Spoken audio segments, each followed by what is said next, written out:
حضرت عبداللہ ابن عمر رضی اللہ عنہ مبارک فرمائی، ابن ماجہ حدیث تھی، دا اختر فورز باندې نبی کریم صلی الله علیه وسلم دا اختر عیدګاه چې وکړل، بیا اولیاء معاشر النساء تصدقنا، نبی علیه السلام چې به عیدګاه وکړل احادیث کې راځي، بیا د عیدګاه چې به راووتي زنانو ته به جلا ورلی، زنانو ته به ودرېدي، نصیحت به یې ورته شروع کړي زنانو ته، ول ای زنانو د امت خیراتونه وکړي، صدقې وکړي،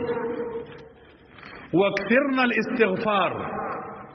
نبی علیہ السلام ورته وایي چې ډېر ډېر بخښ وغواړئ د الله تعالی څخه، استغفار ډېر وایي، زنانو ته وایي یو خیراتونه ډېر وکړي، بل استغفر الله استغفر الله استغفار ډېر وایي. فإني رأيتكن أكثر أهل النار، نبی علیہ السلام وایي په دوزخ کې چې مې ولیدلې ډېرې چې د امت وي هغه زنانې وي، ډېرې زنانې په دوزخ کې وي. تاسو ډېر ډېره بخښه د الله تعالی څخه وغواړئ، ډېر خیراتونه وکړئ، زنانو ته وایي ډېر استغفار، استغفر الله یې ووایئ، ښه استغفار نه دی استغفر الله، بخښه نه ده، ښه په دا مسله مو سر در خلاص کړئ. زموږ عامیان خلک هم ډېر داسې وي، زنانې خو اکثر د راځي کله ماته کور ته هم زنانې راغلي پوښتنې کوي، د مسلو پوښتنې کوي هلته کور وایي زه داسې وایم چې استغفار استغفر الله، دا څنګه دي؟ دا بخښه نه ده، استغفار مه وایاست، خالص داسې وایاست استغفر الله استغفر الله استغفر الله. استغفار نفس بخښ ته وایي،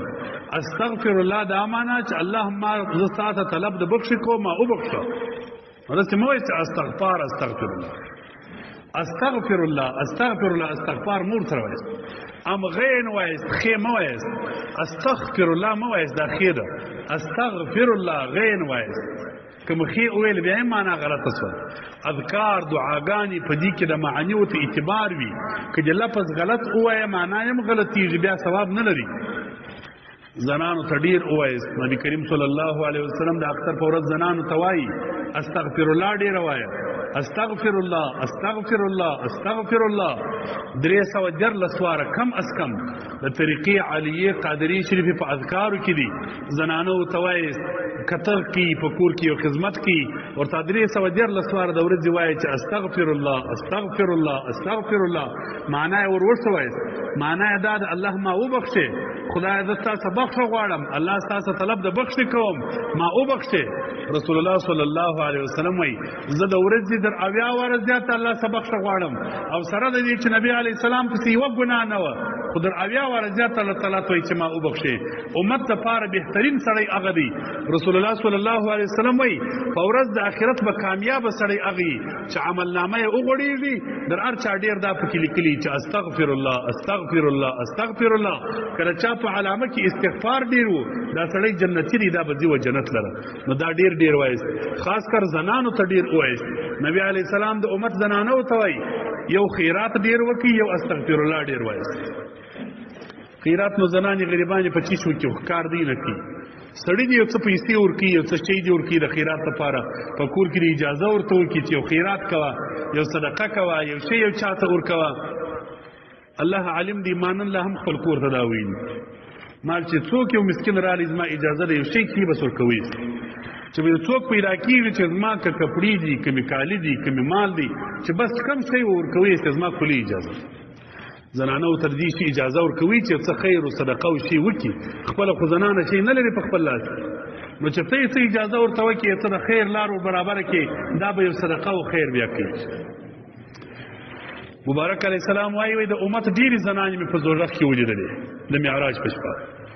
یو زنانه ډېره په عاجزي باندې سول، په چغارو او بغارو سوله، وایي د الله پیغمبره موږ څه کړي دي چې موږ ډېرې دوزخ ته روان یو، ولې د امت زنانې دوزخ ته ډېرې ځي؟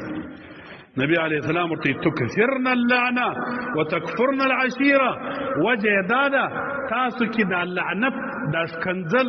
دا شراوي، دا پوچو فحش ویل دا په تاسو کې ډېر دي، زنانو کې دا شی ډېر دي. شراوي ډېرې کوه، لعنتونه پر یو چا ډېر وایه، ښکنځل ډېر کوه، دا بدې خبرې دا په زنانو کې ډېر دي. نبی علیه السلام وایي دغه مو د دوزخ سبب دی. لعنتونه پر چا مه وایست، شراوي مه ورته کوئ. نبی علیه السلام وایي چاته شرای مکو خپل اولاد ته شرا مکو نبی علیہ السلام مبارک فرمایي مور او پلار دی اولاد ته شرا نه کوي اسنه چې پر دې وخت برابر سي په ورځ کې یو داسې وخت وي چې دعا پکې قبليږي که پر هغه وخت دعا او شرا برابر وسوله هلاک به ځان بم هلاکه اولاد به هم هلاکه عام طور شرایو مکوي اولادو ته شرایو مکوي ستاسو دعا در مور پلار دعا او شرا اسانه قبليږي تب شرا وکي هغه پر دې وخت برابر سي فورت کې ار ورځ داسې وخت راځي چې په هغه کې دعاوي قبليږي کله دعا د قبولیت پر وخت برابر سول اولاد دې تبا کی ځان دې تبا